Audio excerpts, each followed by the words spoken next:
Yo and hello everybody, Mike here, baseball collector, and man, welcome to 2022.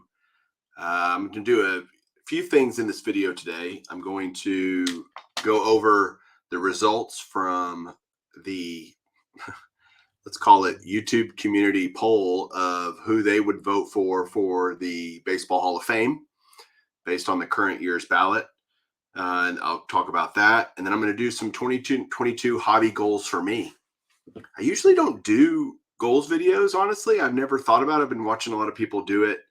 And I thought, maybe I should do that and have some goals. Because if you don't have a goal, it's hard to know what to shoot for and hard to stay focused. But thinking about goals as I did this, it made me both, wow, okay, there's some things I can really go after. But mostly, honestly, it made me quite depressed because of the stuff that I need. I'll get to that in a minute and talk about my pending hobby depression that's coming. But yeah, lots of good stuff for 2022. I am getting way better. I'm pretty much just a little sniffly right now from COVID and just kind of lingering congestion, but I feel fine. So that was it for me for COVID. All done with that. So yeah, let's go over the results from you guys' vote. I did a video several weeks ago where I asked you guys to vote. I said, hey, here's the ballot. Go on this Google form and vote. And tons of you did. In fact, let me share my screen here. 155 people responded. That's pretty awesome. I said you can vote for up to 10 players, just like the writer's ballot. And there were people that asked me, oh, what about Pete Rose? What about this guy? What about that guy? Well, this is the ballot that they got. So that's how the names were put on there. I didn't, I wasn't putting my things. But I wanted to, give you the opportunity to vote just like the writers do. So here was the results of the 155. Pretty shocking here, honestly. If we all had a vote, the 155 of us, only one player would get in this year, and that is Curt Schilling. And he made it by like one vote. He's down here. The close guys, David Ortiz did not make it. I'm shocked at that, honestly. Barry Bonds, Roger Clemens did not make it, although they were close, 72% for Bonds, Roger Clemens, 70%. This amazes me both on the writers' ballots when I see this and on y'all's ballots. I'm going to call you out. I'm like, if you vote for Bonds and don't vote for Clemens, I don't understand that. They were both at their time the best pitchers. Barry Bonds won 7 MVPs. Roger Clemens won 7 Cy Youngs. If you're going to vote for one, you got to vote for both of them. I don't understand why someone would vote for Bonds and not Clemens, or Clemens and not Bonds. That makes zero sense to me whatsoever. Maybe someone can explain it, but I don't get it. Some other guys, A-Rod, not even close, 57%. I guess, man, there's a lot of you haters out there about steroids and stuff. So Jeff Kent, who I think is a Hall of Famer, 40%. Todd Helton, who a lot of you think is a Hall of Famer, but only 41% for him. Scott Rowland, only 33%. Manny Ramirez, 44%. Sheffield, 42%. Sosa, 37%. So other than 4 players, really no one else got even close. There were guys that voted for Mark Burley, Carl Crawford, Joe Nathan, Jake Peavy, Jonathan Papelbon, AJ Przinsky. So y'all are in the minority for sure. But very interesting to see. And it'll be interesting to see right now on the public vote that's out. Schilling is nowhere close to say. He's lost so many votes because of what he said last year. So I do not think Schilling's going to get in. Bonds and Clemens are over 75 now. In fact, they're both close to 80 right now on the public ballot for the writers. But the reality is they're probably not going to get in either, which means maybe Ortiz does. That might be it. We shall see. So very cool of you guys to vote. And there's the results for that. That's our opinion as a community, cumulatively together. Very cool. All right, 2022 hobby goals for me. Wrote out a list. The reality is, the depression happened as I started looking at what I need, what I want to kind of work on different projects, different sets, different whatever. And man, I know prices have come down a little bit, but everything is still just crazy, crazy, crazy. My biggest goal to start the year is going to be doing some personal things. So back in, I guess, late October, early November, I kind of went, okay, I've got some personal goals, some financial goals that I want to get done before I really go back to buying cards. Um, and so that should take me another 2 to 3 months, probably. A lot of people have asked, is it hard not to look on eBay? Not really. It's been not that big a deal. And that surprised me, honestly. I thought I was going to have a much harder time with it. Uh, I found literally just a few small things that I've bought. I did have some found money that kind of came into my lap that I am thinking about using at maybe a Dallas show in a couple of weeks. We'll see. Um, Definitely not selling anything. Everybody's like, well, just sell some stuff and then you can have money for cards. No, that's not on the docket at all for me. Everything that I have in here is PC. I bought it because I wanted it, not because I wanted to sell it later. I don't have dupes. I don't have a lot of extra stuff that I could get rid of, which would be great. If somebody wants to send me extra cards that I already have that I can sell, by all means, please do. But the reality is I don't have a lot of that stuff. If I have it, I want it. So paying off my house, paying off my truck, those are some big debts that I want to get rid of here in the next few months so that it'll free up tremendous cash flow. I've got a couple more semesters with my kids, and 3 more for my daughter, 2 more for my son, and then I'll have them off the payroll. So there's just some things that will make things a lot better on the other side once I get through that. But the big one is getting the house paid off, which should happen in the next 3 months or so. So then I can start reintroducing cards into the budget. Right now, I'm just throwing everything at that to get that knocked out. And that's kind of how you have to roll sometimes. If things come up, you deal with it. All right. Some actual tangible hobby goals. Let's talk about that.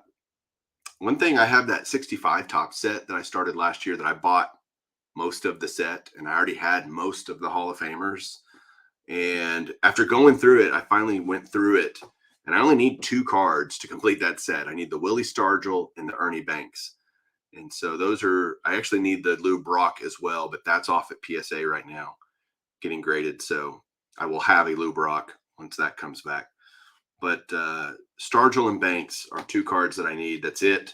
And I will be done with the 65 top set. I'll buy those PSA graded, and they're not crazy expensive, but they're expensive enough where it's making me think twice, honestly.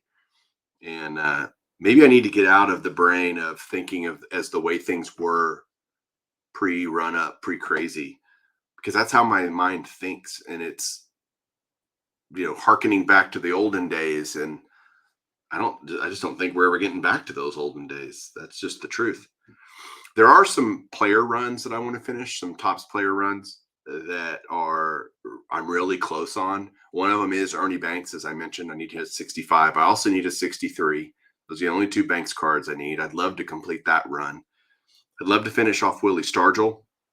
Again, I need his 65. I also need a 76, and I need a 79. So again, it's not that you can't find these. It's just like on the 79, I want an 8. Yeah, I'd even take a 7, but they're like $50. Well, I have a hard time with that. Johnny Bench, the only cards I need are his 72 and his 72 in action. So those are 2 cards I want to try to knock off this year. And then Juan Marichal is another guy. I need a 62, a 63, and a 67 to finish his run. So I think those are doable, and just slowly kind of get through that. 300 Great Cards by Mike Payne kind of my stalwart set registry that I kind of started everything with, and is easily one of my favorite projects I've ever done in my life, my hobby life. I am currently at 239 cards of the 300. So I need 61. I've got 80% of it done. Well, the problem is the other 20% will cost essentially a very, very, very nice house. And that's kind of where that depression started sinking in as I started looking at I just went through and kind of updated my price list of in the grades that I want and prices that the cards go for based on the grade. And these aren't like I'm wanting nines or anything. I'm wanting twos and threes and fours, kind of low grade stuff. Nothing under $1,000 that I need.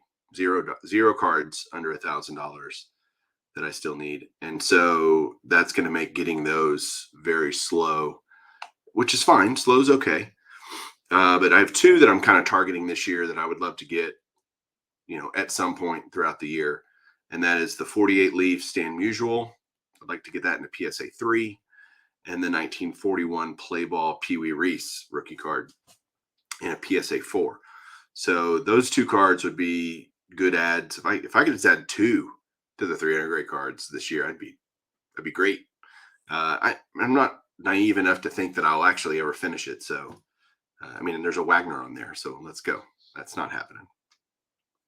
4-decade set. That is something that's doable to finish. I only need 589 cards, which is a lot still, but that's out of 2,455. So I'm 76% complete there. I think it's reasonable for me to add 100 cards this year to that. Again, it's going to slow down. Like, I've already gotten all the low hanging fruit. I've gotten all the easy, cheapy stuff. And so now it's $20, $20 to $50 a card on the low end. And there's some seriously high end cards on there too that I still need.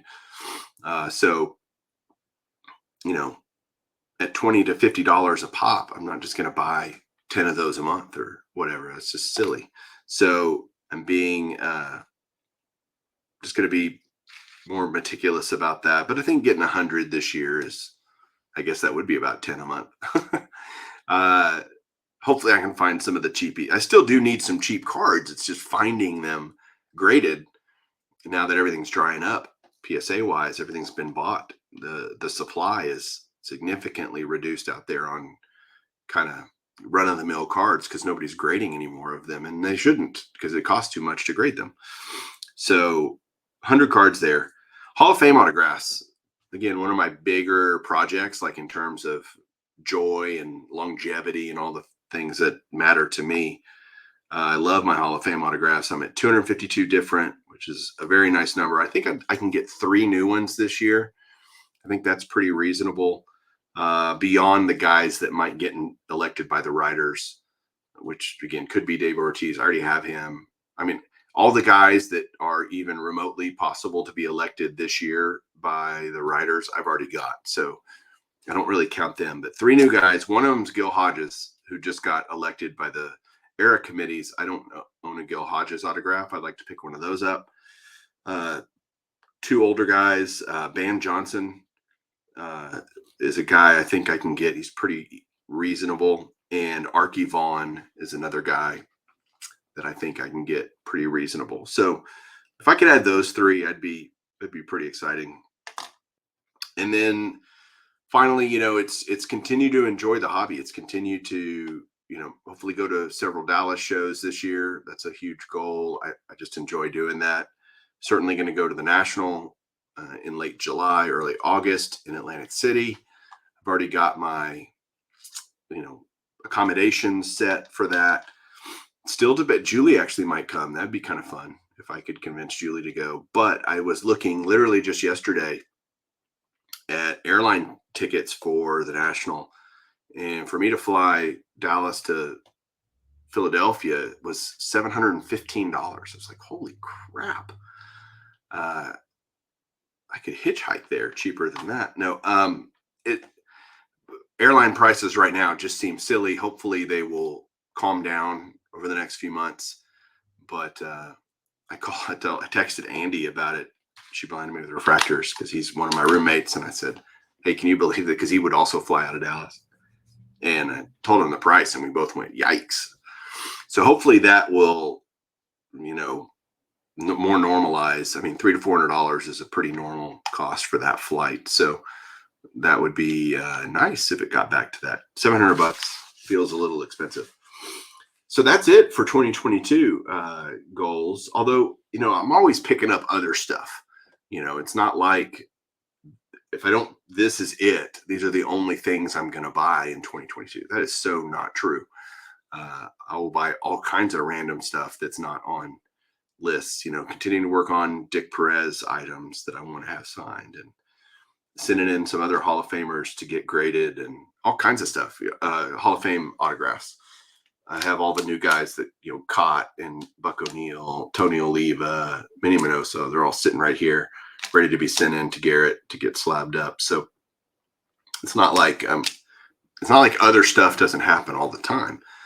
I guess the goals thing would be just like a focus. Like, here's some things I really want to think about. But yeah, that is it for 2022. Thanks again for everybody for all the well wishes. I'm getting better. It worked. I'm getting better.